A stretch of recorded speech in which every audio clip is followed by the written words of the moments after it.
মুহাম্মদুর রাসূলুল্লাহ সাল্লাল্লাহু আলাইহি ওয়াসাল্লাম বলেছেন, কিয়ামতের ময়দানে আল্লাহর কসম করে বলছি, সেদিন জাহান্নামীদের ভীষণ কষ্ট হবে আর জান্নাতীদের জন্য অত্যন্ত আসান হবে, অবস্থাটা খুবই আরামের হবে। নবীজি বলেন, এক ফরজ নামাজ, এক ওয়াক্ত ফরজ নামাজ আদায় করতে যে সময়টুকুন লাগে, কিয়ামতের মাঠের এই সময়, এত বড় বিরাট লম্বা সময়, জান্নাতীদের জন্য এরকম হালকা হয়ে যাবে। সুবহানাল্লাহ। হযরত আবু সাঈদ খুদরী রাদিয়াল্লাহু তাআলা আনহু হাদিসখানা বর্ণনা করেছেন, এক ওয়াক্ত নামাজ, একটা ফরজ নামাজ পড়তে যতটুকুন সময় লাগে, এতটুকুন সময়ের ভেতরে জান্নাতীদের কারবার শেষ হয়ে যাবে। সুবহানাল্লাহ বিহামদি। আর ওদের কারবার তো শেষই হবে না।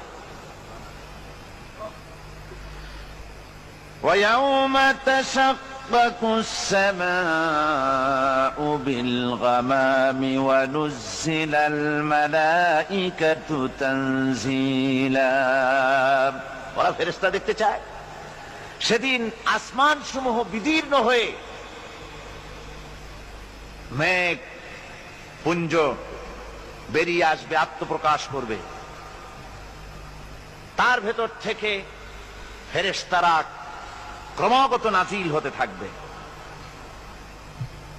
আর অবস্থাটাই হবে, আল মুলকু ইয়াউমাইযিনিল হাক্কু লির-রাহমান ওয়া কানা ইয়াওমান আলাল কাফিরিনা আসীরা। আর সেদিনে বাদশাহী হবে কেবলমাত্র রহমানেরই। ওয়া কানা ইয়াওমান আলাল কাফিরিনা আসীরা। আর সেই কিয়ামতের দিন, সেই সময়টা হবে কাফেরদের জন্য বড়ই কঠিন। এখানে কিয়ামতের কিছু কথা বলা হচ্ছে, কিছু আভাস দেওয়া হচ্ছে যে আসমান সমূহ বিদীর্ণ হয়ে মেঘ পিণ্ড বেরিয়ে আসবে এবং তার থেকে ক্রমাগত ফেরেশতারা নাজিল হতে থাকবে। আল্লাহর হাবিব বলেছেন, কেউ যদি কিয়ামতের দৃশ্য দেখতে চায়, সেজন্য সূরা ইজা শামসু কুবিরাত ওয়া ইজা সামাউ ফাতারাত, ইজা সামাউ শাক্কাত, এই সূরাগুলি যেন পড়ে, তাহলে কিয়ামতের দৃশ্য তার চোখের সামনে প্রতিভাত হবে। কিয়ামতের দৃশ্যটা আসলে কেমন হবে, সেই সূরাগুলি তেলাওয়াত করলে সে বুঝতে পারবে। যেমন আল্লাহ পাক বলছেন, إذا السماء فطرت وإذا الكواكب انتثرت وإذا البحار فجرت وإذا القبور بعثرت। যখন আকাশসমূহ চূর্ণ বিচূর্ণ হয়ে যাবে আর তারকাসমূহ বিক্ষিপ্ত হয়ে পড়বে, সমুদ্র মহাসমুদ্রগুলি দীর্ণ বিদীর্ণ হয়ে যাবে, কবরগুলি সব উদ্গীরণ করে দেবে, তার মধ্যে যা আছে সে সবগুলি। আবার আল্লাহ পাক বলেন, ইযা শামসু কুবিরাত ওয়া ইযান নুজুমুন কাদারাত ওয়া ইযাল জিবালু সুয়্যিরাত। সূর্য যখন ঢেকে যাবে, তারকাগুলি যখন বিপর্যস্ত হয়ে যাবে আর পাহাড়গুলি যখন চালিয়ে দেওয়া হবে, এই দৃশ্য তোমরা দেখতে পাবে। فإذا النجوم طمست وإذا السماء فرجت وإذا الجبال نسفت। সেদিন অবস্থা এমন হবে, সমস্ত তারকাগুলি স্তিমিত হয়ে যাবে আর আকাশসমূহ দীর্ণ বিদীর্ণ হয়ে যাবে। আর দেখতে পাবে পাহাড়গুলি, সমস্ত পাহাড়গুলিকে উড়িয়ে দেওয়া হবে। আবার অবস্থা আরো কি হবে, فإذا برق البصر وخسف القمر وجمع الشمس والقمر।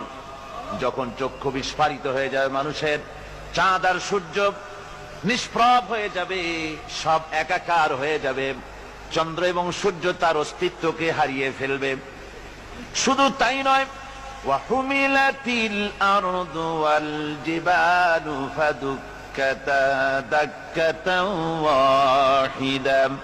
জমিন ও পাহাড়গুলির মধ্যে সংঘর্ষ লাগিয়ে দেওয়া হবে, আর তা এক ধাক্কায় জমিন এবং সমস্ত পাহাড়গুলি চূর্ণ বিচূর্ণ হয়ে যাবে। সুবহানাল্লাহি ওয়া বিহামদিহি।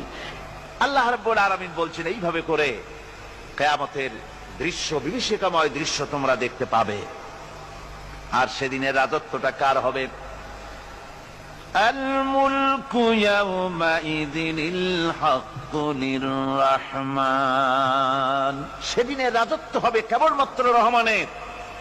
অর্থাৎ যেসব কৃত্রিম বাদশাহী দেখে তোমাদের চোখে ধাঁধা লেগে গিয়েছে, তোমাদেরকে দুনিয়ার বাদশাহী দেখে তোমরা ধোঁকায় পড়ে গিয়েছো, এসব বাদশাহী কিছুই টিকবে না সেদিন। সেদিন শুধু বাদশাহী থাকবে একমাত্র আল্লাহ পাকের। কার থাকবে বাদশাহী? হুজুরে বলেন কার? আল্লাহ রাব্বুল আলামিন যখন কিছুই থাকবে না ঘোষণা করবেন লিমানিল মুলকুল ইয়াউম লিল্লাহিল ওয়াহিদুল কাহ্হার। আজকে কার রাজত্ব? চারিদিক থেকে আওয়াজ আসতে থাকবে, পরাক্রমশালী আল্লাহ রাব্বুল আলামিনের রাজত্ব আর কারো নয়। হাদিস শরীফে এসেছে, বুখারী মুসলিম শরীফের হাদিসে এসেছে, আল্লাহর নবী বলেন আল্লাহ রাব্বুল আলামিন তখন তার এক হাতে আকাশ মণ্ডলীকে ধারণ করবেন, আর এক হাতে জমিনকে ধারণ করবেন। আকাশ মণ্ডলী এক হাতে, জমিন এক হাতে। এভাবে আল্লাহ রাব্বুল আলামিন বলবেন আইনাল জাব্বারুন আইনাল মুতাকাব্বিরুন। কোথায় সেই স্বৈরাচারীরা? কোথায় সেই দুর্বিনীত অহংকারী স্বৈরাচার যারা আমার জমিনের উপরে, আমার মানুষের উপরে রাজত্ব চালিয়েছে? তারা আজকে কোথায়? কোথায় সেই অহংকারীরা?